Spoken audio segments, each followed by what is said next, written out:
Luto tayo guys ng pansit bato. Kailangan natin ng pansit, bawang, sibuyas, hipon, pamintang durog, kunting asin, patis, toyo.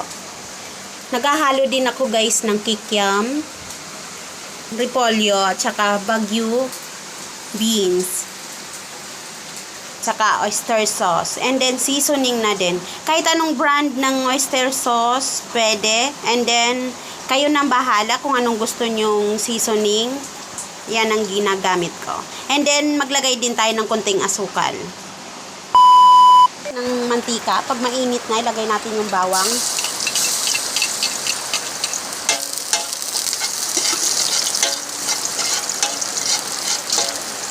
Tapos sibuyas. Pag brown na to guys, pwede nang ilagay yung hipon. Maglagay tayo ng 2 basong tubig. 2 baso guys. 2 baso ng tubig. Yan kailangan ilagay kasi yung pansit bato guys is maano sa tubig.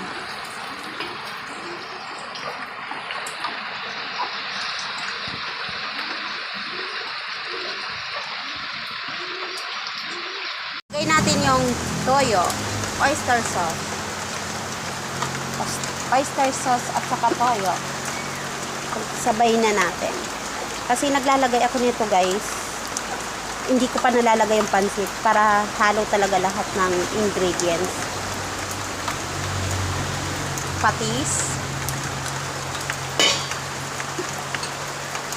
paminta,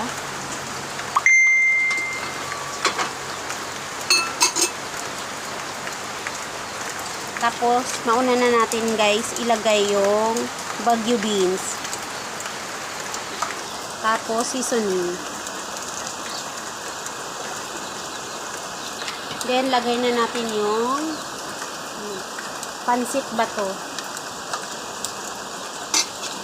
Ito yung pansit bato guys ng Bicol.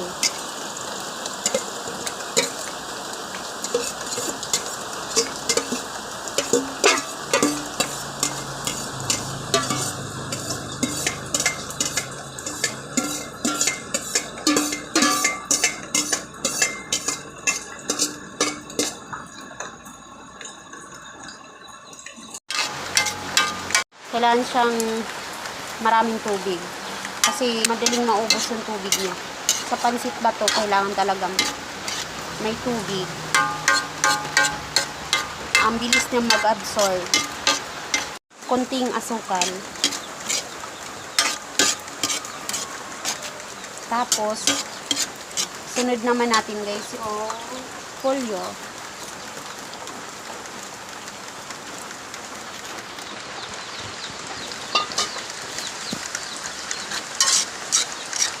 Yung repolyo kasi guys is lang naman, hindi siya pwedeng ibabaw kasi mas masarap yung yung malutong-lutong.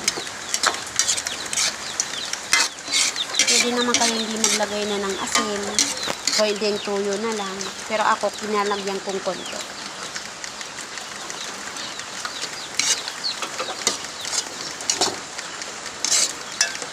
Tapos kikiam.